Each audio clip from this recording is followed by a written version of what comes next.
अध्याय 18 अशुद्धता। तुम पीले पत्ते के समान हो। मृत्यु के दूत निकट हैं। तुम्हें दूर की यात्रा करनी है। तुम क्या साथ लेके जाओगे? तुम वह दीपक हो जो मार्ग को प्रकाशित करता है। तो जल्दी करो, जल्दी करो। जब तुम्हारा प्रकाश बिना किसी अशुद्धता या इच्छा के चमकेगा, तुम असीम देश में प्रवेश करोगे। तुम्हारा जीवन ढल रहा है, मृत्यु निकट है। रास्ते में तुम कहाँ विश्राम करोगे? तुम अपने साथ क्या लेके जाओगे? तुम वह दीपक हो जो मार्ग को प्रकाशित करता है। तो जल्दी करो, जल्दी करो। जब तुम्हारा प्रकाश शुद्ध रूप से चमकेगा, तुम जीवन और मृत्यु के चक्रव्यूह से निकल जाओगे। जैसे एक सुनार सोने से धूल को छानता है, वैसे ही धीरे धीरे अपनी अपवित्रताओं को दूर करो। या जैसे लोहा जंग से खराब होता है, तुम्हारी अपनी दुष्टता तुम्हें खा जाएगी। अपेक्षित पवित्र छंद जंग खाते हैं। सुंदरता बिना उपयोग की जंग खाती है, और मरम्मत के बिना घर खंडर में बदल जाता है। इस दुनिया में और उसके आगे अशुद्धता है।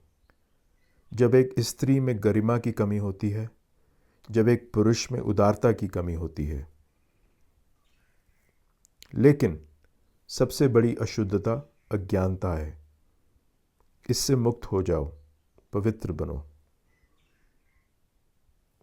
जीवन उस व्यक्ति के लिए आसान है जो बेशर्म है, एक कौवे की तरह निर्जल, अनैतिक, अहंकारी, हस्तक्षेप करने वाला, भ्रष्ट। लेकिन जीवन उस व्यक्ति के लिए कठिन है जो शांति से प्रकाश की राह पर चलता है, शुद्धता, वैराग्य और ऊर्जा के साथ। अगर तुम झूठ बोलते हो, चोरी करते हो, अहंकारी हो, तो तुम अपनी जड़ें खुद ही खोदते हो। और अगर तुम अपने आप को काबू नहीं कर सकते, तो तुम्हारे द्वारा किया गया नुकसान तुम्हारे खिलाफ गंभीर रूप से पलट के आता है। तुम दान दे सकते हो जैसा तुम चाहो, लेकिन अगर तुम परवाह करते हो कि दूसरा आदमी कैसे देता है या नहीं देता है, तुम अपनी शांति को अनंत काल तक परेशान करते हो। ये ईर्ष्या की जड़ें, इन्हें नष्ट करो और शांति का आनंद लो। जुनून जैसी कोई आग नहीं, नफरत जैसी कोई जंजीर नहीं। मोह एक जाल है, इच्छा एक तेज नदी। अपने भाई की खामियां देखना कितना आसान है, अपनी खुद की खामियों का सामना करना कितना कठिन।